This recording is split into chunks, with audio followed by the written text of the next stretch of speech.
Welcome to Black and Gold Today, brought to you by Ray Brandt Infinity. I'm Rachel Whittaker.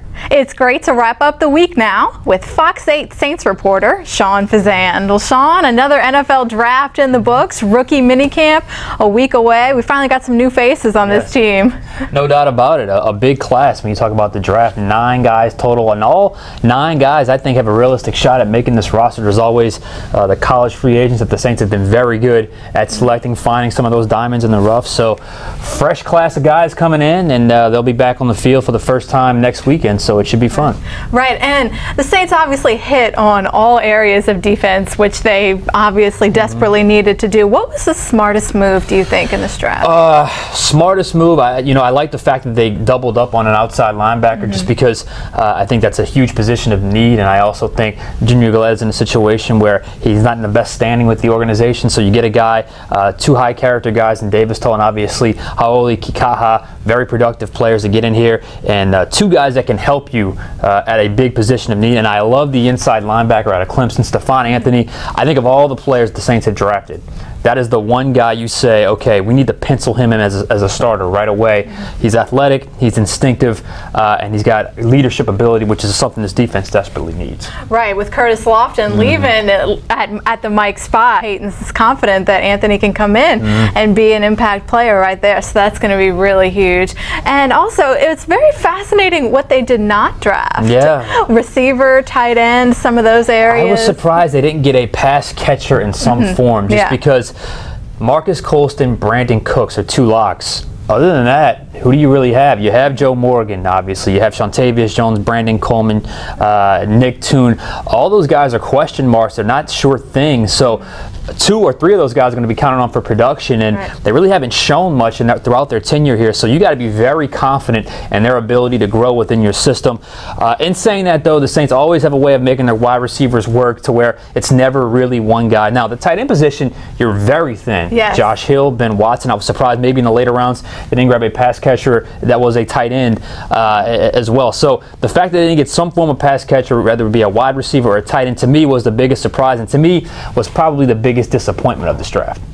Right, with Kenny Stills leaving too, that leaves a lot of production, but Sean Payton loves Josh Hill, as he told us at the owners meeting, so he'll have some confidence in him to make an impact, I'm sure. And again, they have a couple of undrafted guys coming in the rookie minicamp, so we'll see what they can bring to the table. And we'll move to La'el Collins right after this.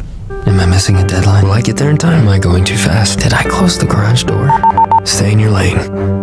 I don't think I sent that email. I should make a reservation. I thought it was clear.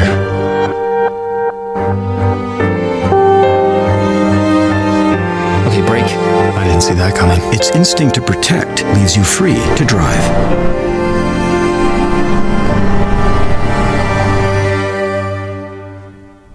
Welcome back.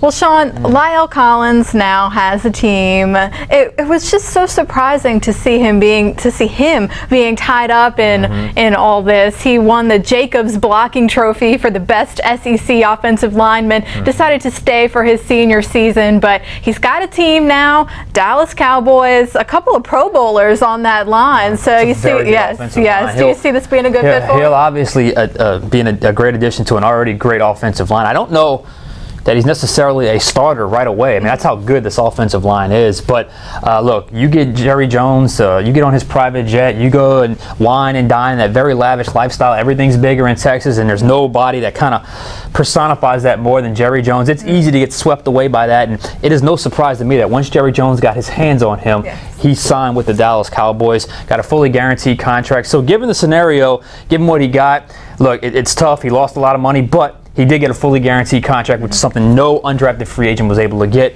and he can renegotiate after 2 years.